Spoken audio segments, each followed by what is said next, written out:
भगवद गीता के 18 अध्याय हैं और यह संस्कृत में परमात्मा द्वारा दी गई थी।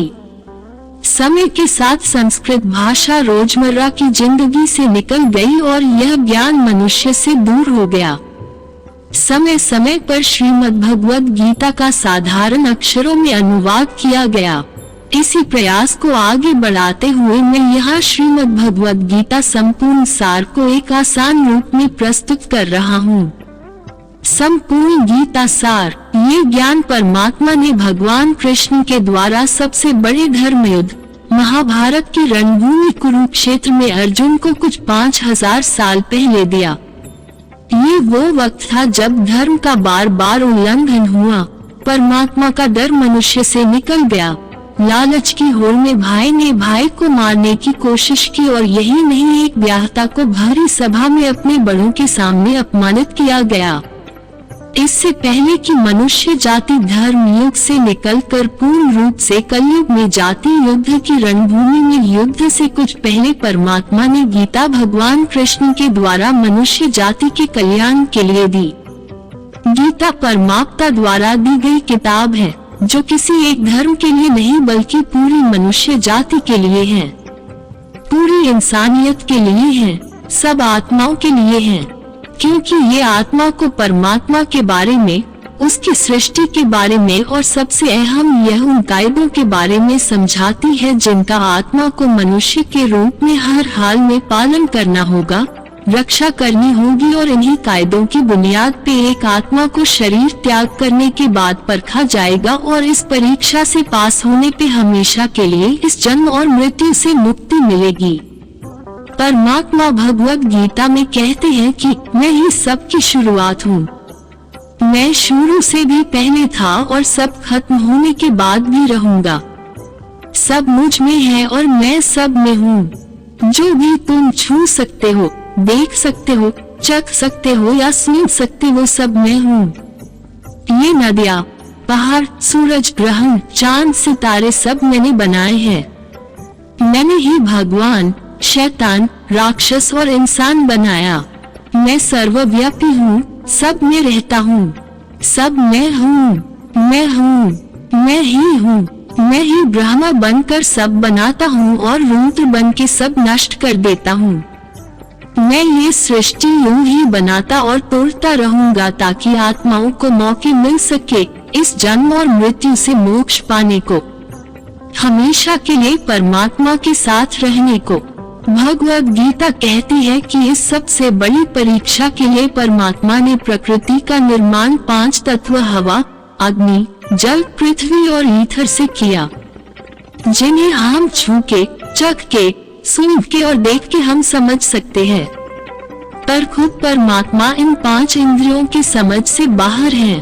उन्हें आत्मा इन इंद्रियों से नहीं जान सकती।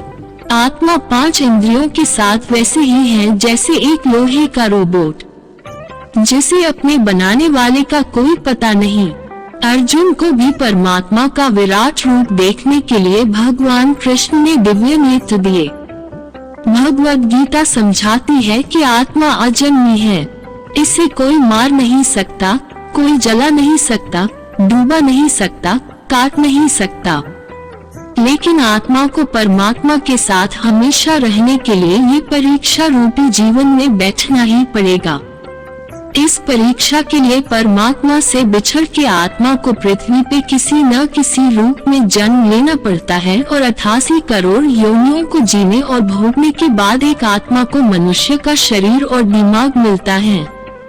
इस सबसे बड़ी मर्यादाओं की परीक्षा में बैठने के लिए हर मनुष्य को इस पूरी परीक्षा के दौरान तरह तरह की अच्छी और बुरी भावनाओं के चक्रव्यूह में अपने ही भाई बहन और मित्रों के साथ डाला जाता है, जिसमें हर आत्मा को अपने अंदर के तामसिक और राजसिक अवगुणों से निकल के सात्विक जीवन में प्रवेश करने के मौके मिलते हैं।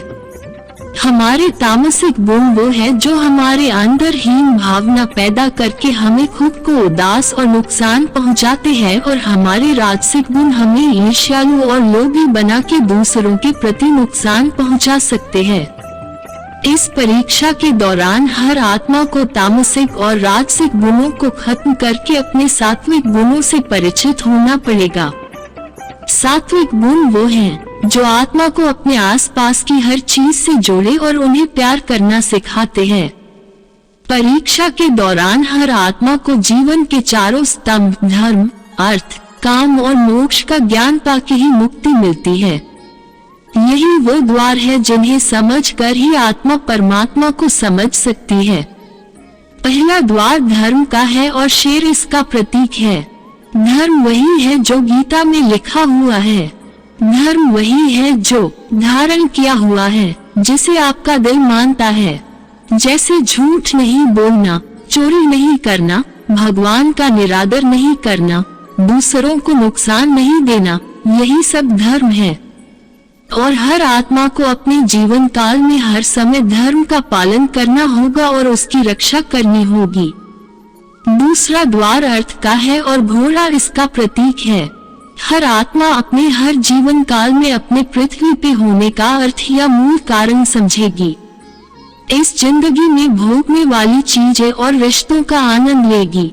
अच्छा बेटा और अच्छी बेटी, अच्छा भाई या अच्छी बहन, अच्छा पति या अच्छी पत्नी बनके हर दुनियावी रिश्ते पर खरी उतरेगी और इस परीक्षा को पास करेगी। तीसरा द्वार काम का है। भगवद गीता समझती है कि हर मनुष्य के अंदर काम, क्रोध, लोभ, मोह, अहंकार और ईर्ष्या जैसी 6 भावनाएं हमें अपने और दूसरों के प्रति नुकसान पहुंचा सकती है। इन भावनाओं को हर मनुष्य को हमेशा अपने नियंत्रण में रखना होगा, क्योंकि इनके बहाव में किया हुआ कोई भी काम हमारे जीवन भर की परेशानी का कारण बन सकता है और एक आत्मा संतोष और सादगी से इन भावनाओं पर हमेशा के लिए विजय पा सकती है। चौथा स्तंभ मोक्ष का है और हाथी इसका प्रतीक है। इस परीक्षा रूपी जीवन में हर मनुष्य हर समय कुछ इच्छाएं रखता है। कुछ इच्छाएं एक ही जन्म काल में पूरी हो जाती है, पर कुछ अधूरी रह जाती हैं और उनके पूरा होने के लिए आत्मा को वापस पृथ्वी पर आना पड़ता है।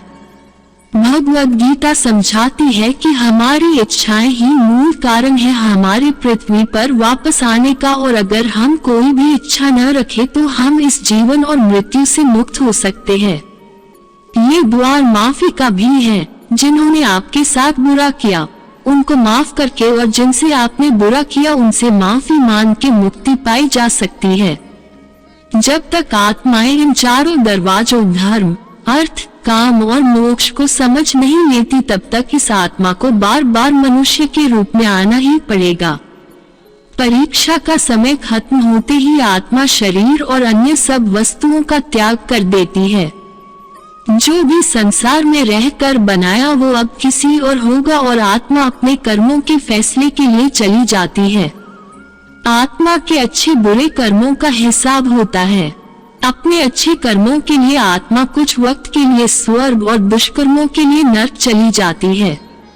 नरक में आत्मा को अपने पापों के अनुकूल सजाएं मिलती हैं, पर सजा खत्म होने के बाद आत्मा को फिर से एक नया शरीर और नया दिमाग मिलता है इस परीक्षा में फिर से बैठने के लिए, और हर परीक्षा में वही सब फिर दोहराया जाएगा।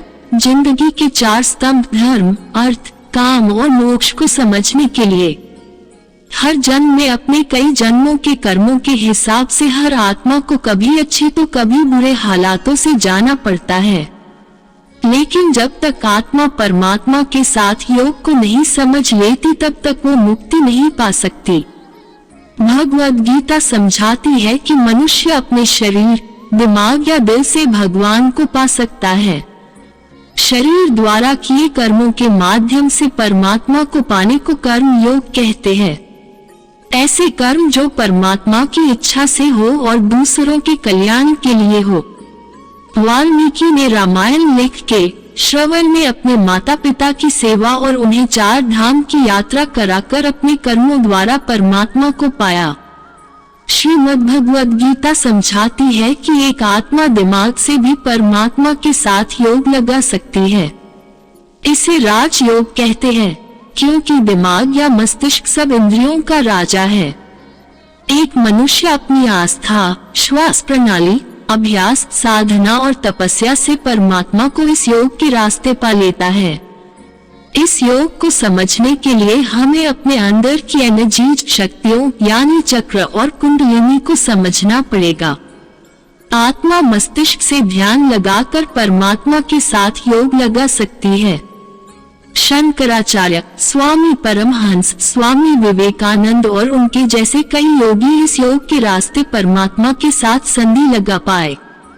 परमात्मा भगवद गीता में कहते हैं कि अगर किसी आत्मा को धर्म ना भी समझ आए, योग न भी समझ आए, पर अगर वो मेरी शरण में आ जाए तो मैं उसके सारे पाप माफ कर देता हूँ। परमात्मा को ऐसी दिल की गहराइयों से पुकार के पाने को भक्ति योग कहते हैं। चैतन्य महाप्रभु, मीराबाई और भगवान हनुमान इस योग के सबसे बड़े उदाहरण हैं। लेकिन कभी आत्मा अपने होने का मूल कारण भूल के धर्म का उल्लंघन करे या पाप के रास्ते पर निकल जाए तो उसे ठीक करने के लिए परमात्मा को खुद किसी रूप में पृथ्वी पे जन्म लेते हैं।